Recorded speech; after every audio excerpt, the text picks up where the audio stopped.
જય સદગુરુદેવ. માનવ મહિમા ભાગ 82. હે માનવ, માનવની હત્યા કરે તે માનવ કહેવાય જ નહીં. માનવની હત્યા કરે તે અવતારી દેહધારીના ધર્મ હોય છે અને તે કર્મ જીવને ભોગવવા જ પડે છે. માટે હે માનવ, દેહધારીના ધર્મમાં ધર્મજનુની નહીં બનો. જો તમો દેહધારી અવતારીના ધર્મજનુની બનશો તો સામેવાળા અવતારી દેહધારીના ધર્મોવાળા વેર લેશે અને સામસામા જીવને કર્મ બંધન ભોગવવા પડશે. તો હે માનવ, કહેવાનો અર્થ, તમો જે આ અવતારી દેહધારી ધર્મને તમો દેહને ધર્મવાદી બનાવ્યો છે તો તે વાદ વિવાદથી કર્મવાદી બની ગયો છે. એટલે પરમાત્માના જ્ઞાનીઓ તમો જે દેહધારીના ધર્મો પાડો છો તેને પરમાત્માના જ્ઞાની મહાકાળ કહે છે અને તમને સાચું જ્ઞાન નહીં હોવાથી પરમાત્મા સમજી બેઠા છો. તો હે માનવ, પરમાત્માનો સાચો જ્ઞાની હોય જે આ મૃત્યુલોકમાંથી જન્મ મરણમાંથી મુક્ત કરનાર હોય. તે દેહધારી અવતારીની વાર્તા કે દ્રષ્ટાંતો ક્યારેય લે જ નહીં, અને લે તો તે જન્મ મરણમાંથી મુક્તિ અપાવનાર દેવનકાદેવ સદગુરુદેવ હોય નહીં. જે જીવનું ફાંસીગર કહો કે જમરાજા કહો, જે કહો તે અવતારી દેહધારીની મીઠી મીઠી વાતો કરીને જીવને લૂંટે અને 84 લાખ યોનિમાં જન્મ મરણમાં રોકનારને તમે શું કહેશો? જમરાજા કે ફાંસીગર કે ભગવાન કે દેવનકાદેવ સદગુરુદેવ? તો તમે શું માની રહ્યા છો? તો આવા યુટ્યુબમાં જે સત્સંગો આવે છે તો તેમાં આત્મકલ્યાણનો એક પણ સત્સંગ હોય તેવું તમને લાગે છે? તો પરમાત્માના જ્ઞાનીઓ જીવના તારણહાર સદગુરુ કરોડોમાં કોઈક કહે છે. તો રેલવેના ડબ્બા ગમે તેટલા ભરો તો એ ટૂંકા પડે એટલા બધા જીવને રોકનાર જ સમજવાના ને. માટે હે માનવ, યાદ રાખજો, આ મીઠી વાણીના સત્સંગો એક દિવસ અંત સમયે ઝેર બની જશે અને જે આંધળો તમોને પૈસાથી લૂંટે છે તે તમો તેના કર્મના ભાગીદાર પણ બની જશો. મનન કરો. રામ ભરોસે. હે માનવ, હું તો એમ સમજતી હતી કે આ જગતની અંદર હું એક જ દુઃખી છું, પરંતુ જ્યારે મારા સદગુરુએ સમજાવ્યું ત્યારે સત્ય સમજમાં આવ્યું કે આ જગતમાં હું એક જ દુઃખી નથી, પરંતુ સારા સંસારના જીવો દુઃખી જ છે. કેમ કે મારા સદગુરુએ સમજાવ્યું પછી મેં મારા ઉપર ઉઠીને જોયું, એટલે અનેક દુઃખી જીવોથી જોયું તો પ્રત્યેક ઘર આગમાં જ જલતા નજરે જોવામાં આવ્યા. તો હે પ્રભુ, આ મારી ચિંતા ખોટી છે કે હું એક જ દુઃખી છું? પરંતુ હે પ્રભુ, શું આ ચિંતા પણ મારી ખોટી છે કે તમારા વિરહના દુઃખમાં ગાદલા પાથર્યા? તો શું તમારા વિના વિરહ સહેવા એ જ અમારા જીવન છે?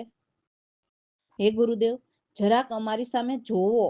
અમે તો મોટી ફાટક સુધી પહોંચીને વળી પાછું ઘડિયાળમાં કેમ જોયું કે હજુ અમારી પાસે ભગવાનને ભજવાનો સમય છે? આવી ખોટી ગાફલતમાં રહીને હે ગુરુજી, અમે તો દોષ વિના દોષી બન્યા અને હવે પ્રભુને ભજવા માટે પસ્તાઈ રહ્યા છીએ. હાલ તો અમે દોષ વિના પણ પીટાઈ રહ્યા છીએ. અમે તો કેટલા દોષી છીએ, તો અમારા શું હાલ થશે? જાણીએ જ છીએ કે કોઈ લોકો પાસે ખાવા પાસે જરૂરથી જાજુ હોય છે, તો કોઈ લોકો પાસે ખાદ્ય સામગ્રીમાં નમકની બરાબર પણ નથી હોતું. તો આ બધો સાચો હિસાબ ભગવાનના દરબારમાં જોવાઈ જાય છે કે કેને દંડ મળવાનો છે ને કેને નહીં.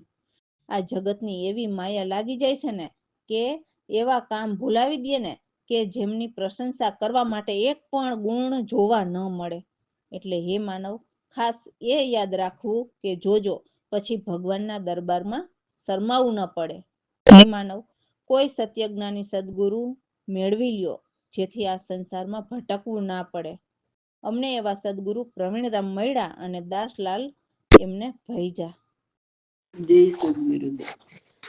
હું તો સમજતી હતી કે હું એક જ દુઃખી છું. દુઃખી તો સારા સંસાર રે. મેં તો પોતાની ઉપર ઉઠીને જોયું તો પ્રત્યેક ઘર એ આગમાં જલતા નજરે આવ્યા. આ તો ચિંતા મારી ખોટી રે, પ્રભુ દુઃખ અને વિરહના બિછાવ્યા ગદલા, એ છે અમારા જીવન હે મારા સાહેબ, અમારી સામું જરાક જુઓ રે. હું તો સમજતી હતી કે હું એક જ દુખી છું, દુખી તો સારા સંસાર રે. અમે તો મોટી ફાટક સુધી જઈને ઘડિયાળમાં કેમ જોયું, દોષ વિના પીટાઈ રહ્યા રે. અમે તો દોષી રે, અમારા શું હાલ થશે. હું તો સમજતી હતી કે હું એક જ દુખી છું, દુખી તો સારા સંસાર રે. કોઈ લોકો પાસે ખાવા માટે જરૂરથી જાજુ, કોઈ લોકો પાસે ખાધ સામગ્રીમાં નમકની બરાબર પણ નહીં, તે ભગવાન દરબારમાં જોવાય જાય કે આમાંથી કેને દંડ મળવાનો. હું તો સમજતી હતી કે હું એક જ દુખી છું, દુખી તો સારા સંસાર રે. ભૂલાવી દીએ કામ જેના, જે કરવામાં કોઈ પ્રશંસનીય ગુણ નહીં, એવું ન થાય જો કે ભગવાનના દરબારમાં શરમાવવું પડે. હું તો સમજતી હતી કે હું એક જ દુખી છું, દુખી તો સારા સંસાર રે. કોઈ મેળવી લ્યો સત્ય જ્ઞાની સદગુરુ, જેથી આ સંસારમાં ભટકવું ના પડે રે. એવા સદગુરુ પ્રવીણ રામને ભજ્યા દાસ લાલે. હું તો સમજતી હતી કે હું એક જ દુખી છું, દુખી તો સારા સંસાર. રામ ભરોસે. સદગુરુ કહે છે કે આ જગત રચનાનો ઝઘડો બહુ જ ભારી બન્યો છે. જેમ જગતની રચના બની છે તેમજ આ દેહની રચના પણ બહુ ભારી જ બની છે. જેને કોઈ સુરવીર વીરલા હોય છે એ જ જીતી શકે છે, કેમ કે એમને કામ દીવાનને મારી દીધા હોય છે. આ દેહમાં પણ ભાત ભાતની ફોજ બેઠી છે, તો એને સદગુરુ વિના કોણ જીતી શકે. હર કોઈ માનવ બગડીને જુદા જુદા પંથમાં પડી ગયા અને સંસાર ભોગવે, પરંતુ જે સાચો સત્સંગ છે, જે આત્મકલ્યાણનો, એમાં કોઈ ન આવે. અને ઓલા બે મુખા અભિમાનીના સત્સંગ દેવો અને સંતોની વાત કરતા હોય એમાં સમય બગાડે એવા વ્યભિચારી હોય છે. આ ઊંચ નીચે જીવ જંતુના જંતમાં કામ પણ બહુ ભારી છે, એમજ પશુ પક્ષીઓ પણ ફસાઈ રહ્યા છે. એમાંથી નીકળવાની કોઈ બારી નથી, એમાંથી નીકળવાની બારી એક મનુષ્ય યોનિમાં નીકળી શકાય છે. નર નારી, કામ એ તો નર્કની ખાણી છે, તો એને કેમ જીતો છો. આ મનુષ્ય જન્મમાં જો જ્ઞાન નહીં તો સંત પણ શું કરે, એ પણ ધીરજકારી આપે. એટલે જો માનવને જ્ઞાન ન મેળવવું હોય તો સંતો પણ શું કરે. તો મને તો સદગુરુ પ્રવીણરામ પૂરા જ્ઞાની મળ્યા, જેથી મને ઉગારી લીધો, જેથી આ દાસલાલને હવે નિર્ભયના ડંકા વાગે અને સદગુરુ કૃપાથી આ ભવ પાર જીતી ગયા. જય સદગુરુદેવ. ઝઘડો બયનો છે બહુ ભારી, કોઈ સુરવીર વિરલા જીતે કામ દીવાનને મારી. ભાત ભાતની ફોજ બેઠી, કોણ જીતે કોણ રે. ઝઘડો બયનો છે બહુ ભારી, બગડી પંથમાં પડી ગયા, ભોગવે સંસારી.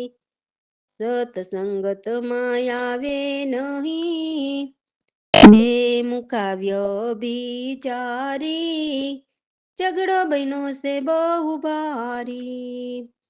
ઊંચ નીચ ને જીવ જંતુમાં કામ છે બહુ ભારી.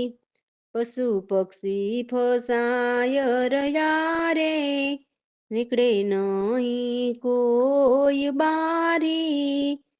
ઝઘડો બન્યો છે બહુ ભારી, કામ નરક ની ખાણી પૂરી. જીતો નર નારી, આ જન્મમાં જ્ઞાન નહીં તો સંત આપે ધીરજકારી. ઝઘડો બન્યો છે બહુ ભારી. પ્રવીણ રામ મળ્યા ગુરુપુરા, મને લીધો યુગારી. દાસલાલ નિર્ભય ના ડંકા, જીતી ગયા ભવ પાર. ઝઘડો બન્યો છે બહુ ભારી, ઝઘડો બન્યો છે બહુ ભારી. રામ ભરોસે.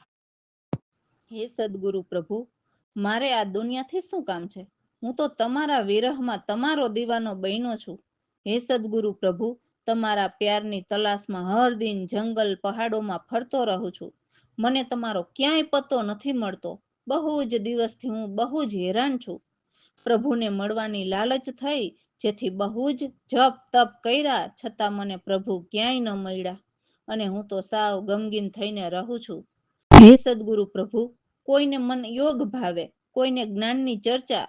હું તો હે પ્રભુ હંમેશા તમારા પ્રેમ સાગરમાં ડૂબતો રહ્યો છું. મારા દિલ વચ્ચે મારા દિલદારની, એટલે હે ગુરુદેવ, તમારી સુંદર છબી વસી ગઈ છે. તો એ સુંદર છબી મારા બ્રહ્મજ્ઞાની પ્રવીણરામ છે, જે તન મનની શુદ્ધિ કરાવે છે. તો દાસલાલ કહે છે કે હું મારા ગુરુદેવને ક્યારેય નહીં ભૂલું. જય શ્રી ગુરુદેવ. મારે શું કામ દુનિયાથી, હું તો સુવીર માં દીવાનો. હું તો શું વિરહમાં દીવાનો. પ્યારની તલાશમાં નિસ દિન ફરતો રહું છું જંગલ પહાડોમાં.